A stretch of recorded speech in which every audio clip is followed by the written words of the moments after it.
I, I believe the Foreign Minister of the Democratic Republic of Congo is here, would like to take the floor. May I invite the Honourable Foreign Minister, sir. Please, may I invite you to the podium, sir? It's a little easier. Thank you.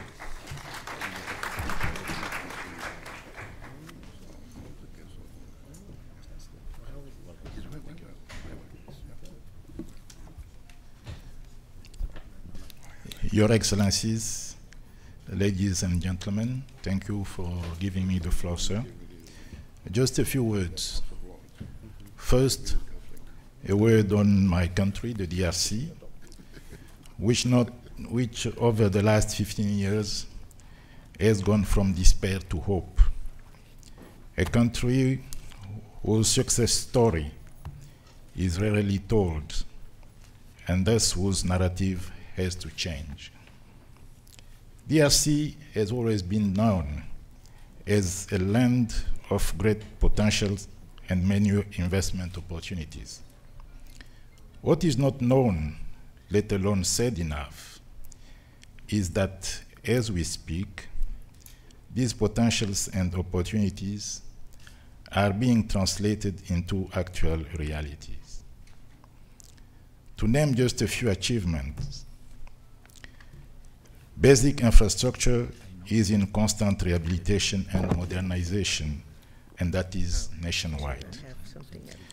A stable macroeconomic environment characterized by a low inflation rate, close to 0% over the last 2 years, and an average growth rate of about 8.2% for the last 3 years.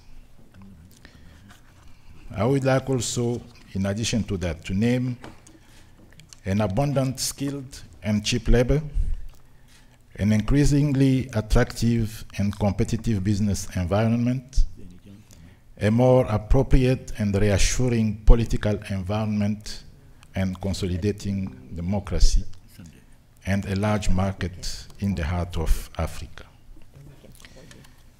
My second word has to do with the SDGs. To achieve these objectives, we have to meet a big challenge. The challenge of economic transformation, which entails value addition and beneficiation, and calls for the development of infrastructure and value chains.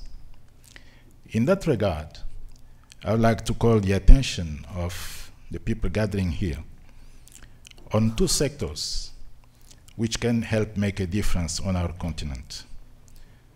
Those are the energy sector and the agriculture sector. Talking about the energy sector, the DRC has enormous assets for the development of this sector. A hydroelectric potential of 100,000 megawatts, which represent 23% of global potential and 37% of African potential. 52% of freshwater reserves in Africa, and various potentials in renewable energy, that is solar, wind, biomass, geothermal, and the likes. The flagship project under this sector is, of course, the hydroelectric Grand Inga Dam project. It is worth noting that the sole site of Inga has a potential of 44,000 megawatts.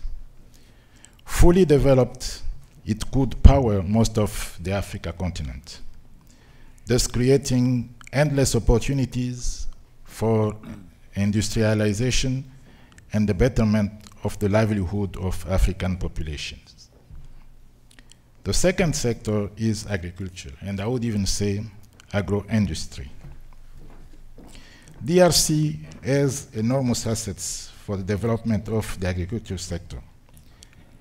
80 million hectares of arable land and 4 million hectares of irrigable land.